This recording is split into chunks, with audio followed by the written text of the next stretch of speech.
Hello again, fellow RVers. Richie from RV Know-How. So today we're going to go through a few reasons why your RV generator might not start.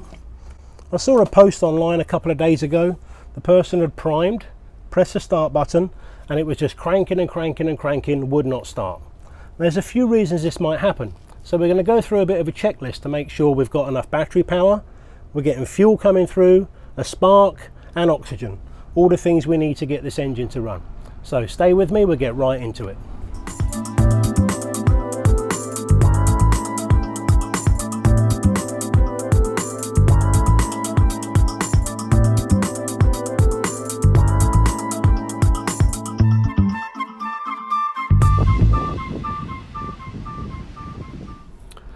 Okay, so if this was my RV and I had trouble starting the generator, the first thing I'm going to check is, have I got enough battery power? And we can do that by going to the batteries with a multimeter and making sure that we've got at least 12.6, 12.5 volts.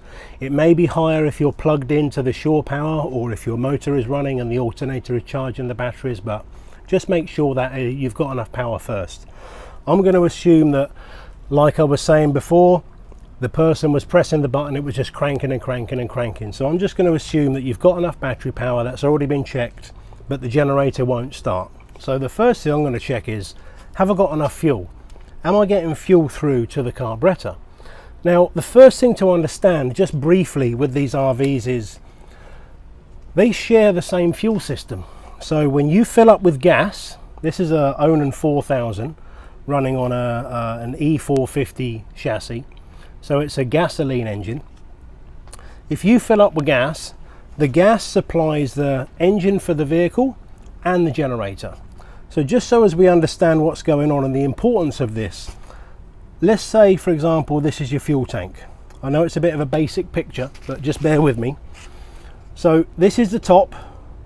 There's a sender unit at the top, and there's a pipe that comes down relatively close to the bottom. This is the fuel, the pipe that sucks up fuel for the engine. Now next to it is another pipe that comes down to about here. And you'll notice that this pipe doesn't go all the way to the bottom. There's about a quarter of a tank remaining. It's designed this way for a reason. Because if you go to a campsite or an RV park and you're running your generator at night and your fuel comes down and down and down to about here, it's designed that it will stop the generator so it doesn't consume this last part of fuel.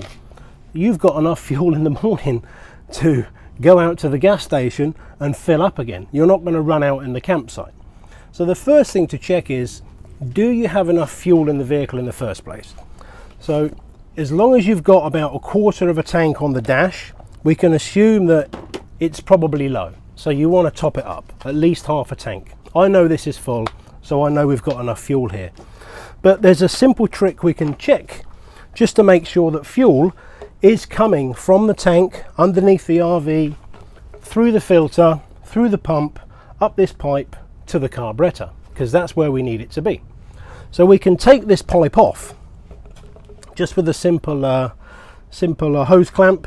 We can undo this pipe and we can put this into some kind of plastic container. Now make sure the container is available for fuel. You don't want to be putting this into a plastic cup because it's going to melt all over your hand. So make sure that this is a proper gasoline container that's safe. So we can pop this pipe off. Just be careful no fuel comes out. And we're just going to put it into this pot here. Now hopefully you can see. And what I'm going to do is, I'm going to hold it in here and I'm just going to press the prime button, which is going to start the pump, and fuel should come out of it. There we go. So if you can see, fuel is coming through that pipe, so we know that it's getting up to the carburetor. So keep that out of the way, that can go back in the gas tank.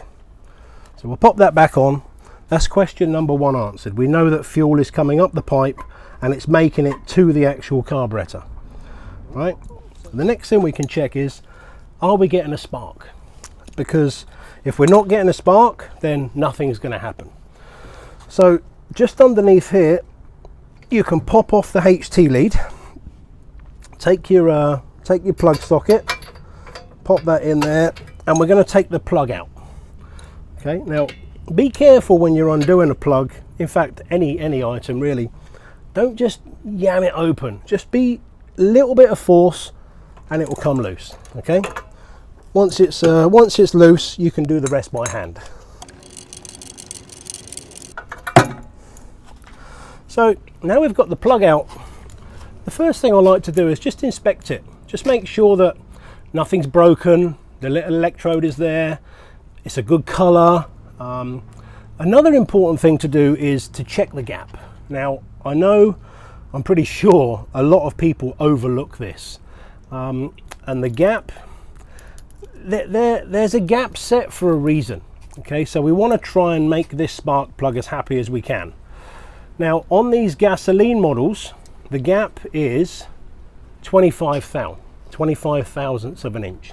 Now, if you don't have a gauge, they're $7. Go and get one. It will last a lifetime. Okay, and this is an important part of maintenance and making sure that this generator is going to run happy. So all we're going to do is, if you can see, I'll try and hold it still and zoom in. We're just going to take our 25 thou blade and we're just going to slide it in between and make sure that it's a nice little snug fit. Nothing sticking, but it's also not jumping up and down. There's a nice little snug fit. So that's a good gap. We're happy with that. What we're going to do now is, just to check we're getting spark, so we're going to pop this back out of the plug socket, sorry, and we're going to pop it into the HT lead. Now, we're not putting it back in the engine right now. We're just going to place it into the HT lead and put the cap on, just like you would if it was in the engine. And the reason we're doing this is because we want to see the spark ourselves. So don't hold on to it like this. Get yourself a nice big pair of pliers with a big rubber handle. This is rubber that's going to insulate you. And we're just going to hold this close to an earth, something that's ground. And you'll see, let me just turn it a little bit so you can see, and you'll see the spark happening right before your eyes. So all we're going to do is we're just going to hold it up there to a ground, and we're going to press the start button, and you'll see what happens.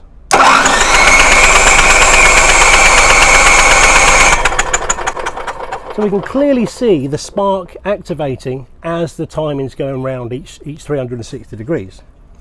So that tells us that the spark is sparking and it looks pretty healthy. So what we can do now is we can just take that and we'll pop it back in where it belongs.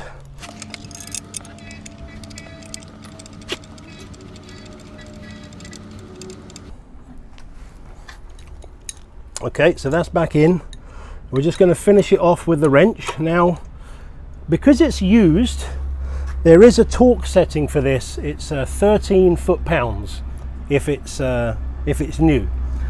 Now, if you don't have a torque wrench, I have, but I'm going to demonstrate what you do if you don't have a torque wrench. So if you don't have a torque wrench and this is a used plug that you're putting back in, you're not replacing it with a new one. If it's a used plug, you get it to where it's snug and you just do about a quarter of a turn. That's it. If it's a new plug, you need to seat it and you're going to need to do more like half a turn. But if you've got a torque wrench, then even better, it's 13 foot-pounds. So that's back in. We'll just pop the HT lead back on. Okay, again, make sure it goes in nice and snug and all the way goes home and it's placed properly. So now we know we've got fuel, we know we've got a spark. If you weren't getting fuel, as I explained earlier, you're just low on fuel on the gas tank possibly. It could be that the fuel filter is blocked and the fuel's not coming through. There's a whole manner of things, but we'll go through that in another video. This is just to make sure that what's happening is happening correctly. So we've got fuel, we've got spark. Next thing we want to check is the air filter blocked? So in the side here, on the Onan 4000 especially, some of the other ones might be on the front, we have a wing nut to take off, a little cover, then there's another wing nut inside, just holding on the filter. And on this model, it's a bit tight to get the filter out. So the best way I've found to get it out is to bring it out and drop it down towards the solenoid. Try not to damage the solenoid, of course, but it will just sneak out.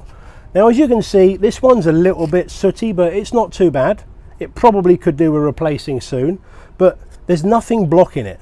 Okay, you can put your hand inside here, nothing's gone, no leaves, no bird has made a nest, there's not a pile of ants in there, you know, anything. It could be anything. So just make sure that this is all free and open, and you can feel the butterfly flap inside anyway. And just make sure that everything feels clean. You can take a mirror, you can get a small mirror with a light, and you can look in there if you wish. I know this one's okay, so I just wanted to explain that's how you would check to make sure that the air is getting through. And we can just pop that back in.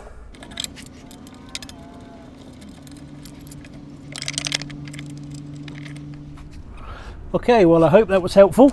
If so, give us a big thumbs up and remember to subscribe for more RV know-how.